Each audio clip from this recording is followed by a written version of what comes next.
दोस्तों, सोचिए जरा, जब पूरी दुनिया मिलकर भारत को घेरने की साजिशें रच रही थी, जब कुछ पश्चिमी ताकतें ये सपना देख रही थीं कि हिंदुस्तान की इकोनॉमी को जकड़कर ताले लगा दिए जाएंगे, और जब हमारे ही देश में बैठे कुछ तथाकथित विशेषज्ञ भारत की बर्बादी की भविष्यवाणियां कर रहे थे, तब पर्दे के पीछे एक ऐसा खेल खेला जा रहा था जिसकी भनक तक दुनिया के बड़े बड़े इकोनॉमिस्ट्स को नहीं लगी। यह कोई साधारण खेल नहीं था, बल्कि चाणक्य नीति जैसा एक सीक्रेट प्लान था। एक ऐसा चक्रव्यूह जिसने भारत के दुश्मनों के हर हमले को, हर चाल को नाकाम कर दिया। और इस प्लान की ताकत इतनी जबरदस्त थी कि जो लोग भारत को डेड इकोनॉमी कहकर मजाक उड़ाते थे, उनके मुंह अब खुले के खुले रह गए हैं। आज हम उसी राज से पर्दा उठाने वाले हैं। वो कौन सी संजीवनी बूटी थी जिसने भारत की डगमगाती नाव को डुबने के बजाय समंदर में रॉकेट की तरह दौड़ा दिया? वो कौन सा ब्रह्मास्त्र था जिसने अमेरिका के सबसे बड़े आर्थिक हमले को भी चुटकियों में ध्वस्त कर दिया?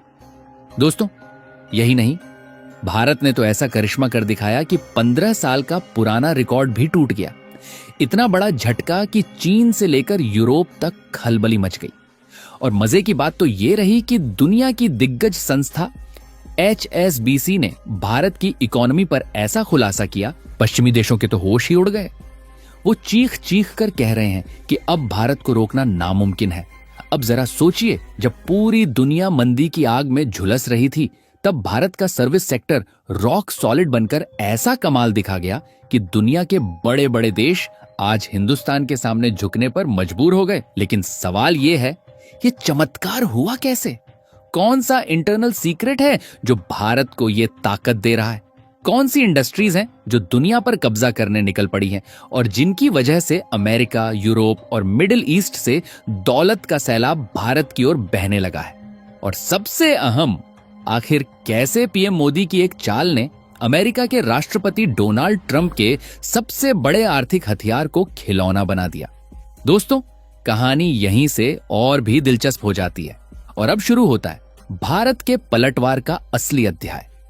लेकिन आगे बढ़ने से पहले इस वीडियो को लाइक करके चैनल को सब्सक्राइब जरूर कर लीजिए, क्योंकि ये आपके लिए तो एक सेकंड का काम है, लेकिन इससे हमारी काफी बड़ी मदद होती है। दोस्तों, अब आते हैं असली खेल पर।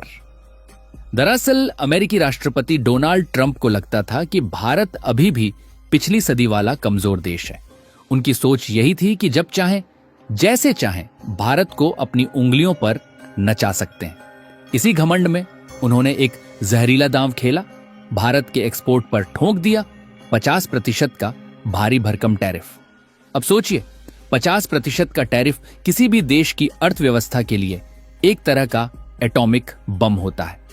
आमतौर पर ऐसे वार से किसी भी देश की जीडीपी हिल जाती है, निवेशक डर जाते हैं और बाजार ढह जाता है। दुश्मनों को यही उम्मीद थी कि भारत घुटनों पर गिर जाएगा और सालों तक गिड़गिड़ाता रहेगा। लेकिन भूल गए थे कि ये 21वीं सदी का नया भारत है। ये वही भारत है जो चुनौतियों से भागता नहीं, बल्कि चुनौतियों का सीना चीरकर आगे निकलता है। और हुआ भी वही। दुश्मन अभी अपनी जीत का जश्न मना ही रहे थे कि भारत ने पहला करारा तमाचा मारा। खबर आई कि वित्त वर्ष 2025 से 26 की पहली तिमाही यानी अप्रैल से जून में भारत की जीडीपी ग्रोथ 7.8% की रफ्तार से बढ़ गई। ये कोई मामूली आंकड़ा नहीं था, ये पिछले 5 क्वार्टर्स में सबसे ऊंची ग्रोथ थी। और सबसे मजेदार बात, ये उन सभी विदेशी एक्सपर्ट्स के अनुमानों से कहीं ज्यादा थी जो भारत की अर्थव्यवस्था को लेकर डेड इकोनॉमी वाला मजाक उड़ाया करते थे। दोस्तों, ये था पहला मुक्का, लेकिन कहानी यहीं खत्म नहीं होती। सिर्फ एक हफ्ते बाद भारत ने दूसरा और भी जोरदार झटका दिया। खबर आई कि हमारा सर्विस सेक्टर 15 साल का सबसे बड़ा रिकॉर्ड तोड़ चुका है। जी हां, अगस्त महीने में भारत का सर्विस सेक्टर इतनी तेजी से बढ़ा कि पूरी दुनिया दंग रह गई। HSBC ने अपनी मासिक रिपोर्ट जारी की और आंकड़े देखकर पश्चिमी देशों की आंखें फटी की फटी रह गईं। जुलाई में हमारा HSBC इंडिया सर्विस PMI यानी सर्विस सेक्टर का स्पीडोमीटर 60.5 पर था, लेकिन अगस्त में इसने ऐसी छलांग मारी कि सीधा 62.9 पर जा पहुंचा। दोस्तों, ये जून 2010 के बाद की सबसे तेज रफ्तार थी। अब आप सोच रहे होंगे कि ये PMI क्या चीज है? तो आसान भाषा में समझ लीजिए, ये हमारी अर्थव्यवस्था का स्पीडोमीटर है। अगर ये मीटर 50 से ऊपर है तो मतलब गाड़ी फुल स्पीड में दौड़ रही है, और भारत का मीटर है 62.9, यानी सुपरसोनिक जेट की स्पीड पर। HSBC की रिपोर्ट साफ कहती है कि अगस्त में डिमांड में बम्पर उछाल आया।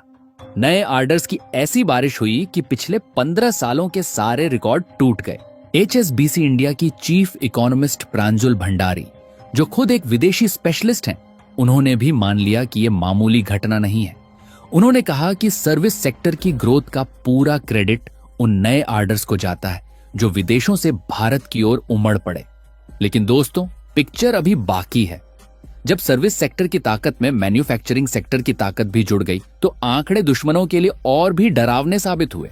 भारत का HSBC कंपोजिट आउटपुट इंडेक्स, जो सर्विस और मैन्युफैक्चरिंग दोनों का ज्वाइंट पैमाना है, अगस्त में 63.2 पर पहुंच गया, और यह है पिछले 17 सालों का सबसे ऊंचा रिकॉर्ड।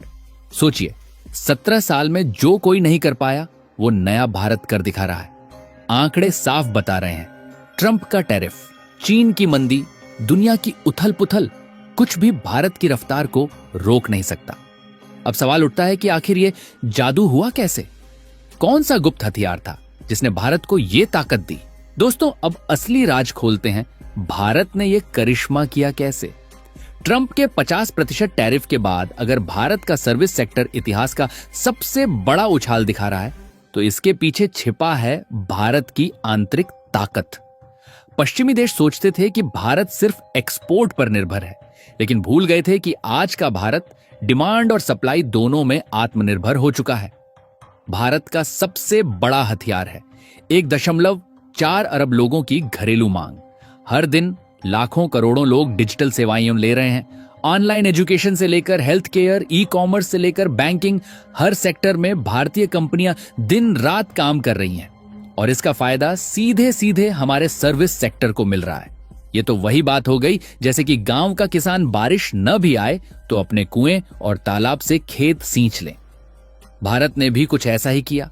दुनिया ने दरवाजे बंद किए तो अपने ही घर की खिड़कियां खोल ली।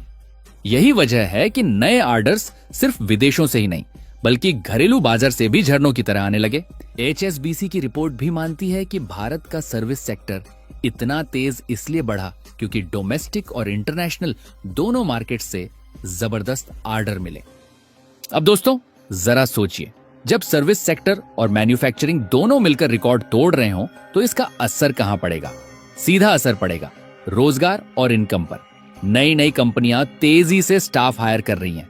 IT, health care, tourism, banking, हर जगह नौकरियां बढ़ रही हैं, और नौकरियां बढ़ने का मतलब है लोगों के पास और ज्यादा पैसा। लोगों के पास पैसा होगा तो खर्च बढ़ेगा, और खर्च बढ़ेगा तो मार्केट और भी चमकेगा। यानी एक ऐसा चक्रव्यूह बन गया है जिसे तोड़ना अब किसी भी देश के बस की बात नहीं। अब बात करते हैं मोदी सरकार की रणनीति की। दरअसल पीएम मोदी ने शुरू से ही यह मंत्र दिया है, जो भारत में बनेगा वही भारत की ताकत बनेगा। इसी सोच से make in India, startup India और डिजिटल इंडिया जैसे अभियान चलाए गए। बाकी आप लोगों का इस पर क्या सोचना है, अपनी राय कमेंट में जरूर बताएं, और इस वीडियो को लाइक करके अपने मित्रों तक शेयर जरूर करें ताकि उन्हें भी जानकारी मिल सके। इसी तरह और भी नॉलेजेबल वीडियो देखने के लिए चैनल को सब्सक्राइब करके बेल आइकन को ऑल पर जरूर सिलेक्ट करें। जय श्री राम।